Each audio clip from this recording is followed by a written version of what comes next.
ఇది కదా police duty. ఇది కాకుండా ఏమి బీభత్సమైన పని ఉంటుంది.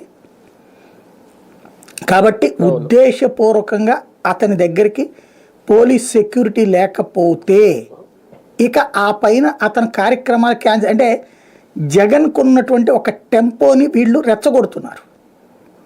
అంటే అతను ఈ గొడవంతా నాకెందుకు లేని కూర్చుంటాడు ఇంటికి పోయి. ఇప్పుడు మీద పడిపోతూ ఉంటారు కార్యకర్తలే, వాళ్ళని ఏమనలేరు. బాలయ్యలాగా చాచి 2 దెబ్బలు చెంపదెబ్బలు కొట్టలేరు.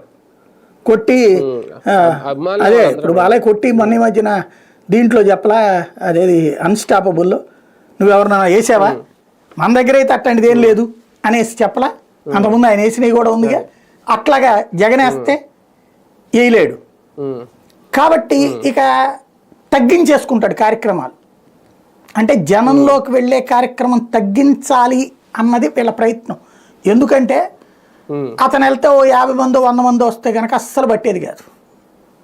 మ్యాక్సిమం ఒక 500 మందో 1000 మందో వస్తే కూడా పట్టేది కాదు కార్యకర్తలే అని చెప్తారు. అంతకైతే కనుక డ్రోన్ పెట్టి మరి విజువల్ తీసి చూపెట్టేవాళ్ళు.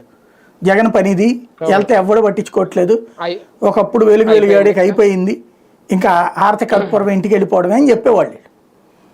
ఎప్పుడైతే జగన్ దానికి జనం ఎక్కువ వచ్చేస్తున్నారో అతను ఎక్కడికి పోయినా అట్లాగని డబ్బుల్ని అదే జనాల్ని తోలుకొచ్చినా, డబ్బులు ఇస్తున్నా, మందు ఇస్తున్నా, వీళ్ళ కెమెరాలన్నీ చుట్టూ